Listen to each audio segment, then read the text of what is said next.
بزور اختي وكده عشان اختي كبيره وجوزها ميت وكده. لا بنزل قهوه بس ما بحبش العب اي العاب يعني.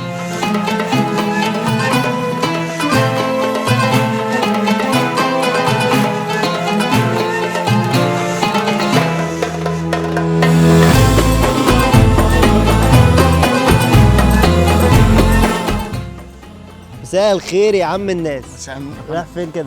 رايح اغسل هدومي. طب احنا بنستأذنك نصور معاك. تحت امرك. احنا قبل الفطار برنامج وانت إيه يعني؟ برنامج رمضانك علينا. اهلا وسهلا. قبل الفطار كل سنة وأنت طيب. وصايم والدنيا الحمد طبعا لله. مش كل سنة احسن وأنت حاجه. طيب. الحمد لله. الحمد لله.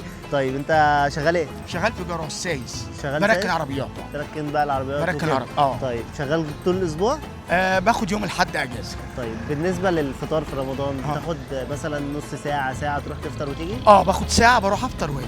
تروح تفطر وتيجي. طيب بتحب تفطر ايه مثلا في رمضان؟ انا زي اللي بيجيبه ربنا يعني الحمد لله افطر في البيت. حد بيجيبنا وجبات كده يعني. تفطر في البيت مع الاولاد؟ مع اولادي. مع اولادك؟ عندك كام عيل؟ عندي بنتي فريده.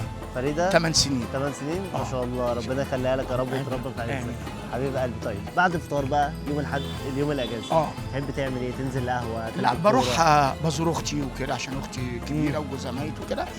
بيبقى في ودي يعني صله رحم. طيب ما بتحبش تلعب كوره؟ تنزل القهوه بتاع؟ لا بنزل قهوه بس ما بحبش العب اي العاب يعني. اشرب شاي اشرب قهوه. ليه ما بتحبش تلعب اي العاب؟ اما عادي بقى وش ووجع دماغ انتشرت الالعاب بقى الغلط على القهوه. انتشرت بقى الالعاب والعب على المشاريب فالحاجات دي مش انا اي قرش بقى اولى يعني اللي انا صح. اصرفه في بيتي احسن ما اصرفه على القهوه. صح. في جايزه بسيطه من برنامجنا رمضانك علينا. دي تقعد بيها على القهوه تزور بيها اخت حضرتك طبعا يوم الاحد. ربنا يوفقك يا رب واحنا مبسوطين ان احنا قابلناك ويرزقك يا رب.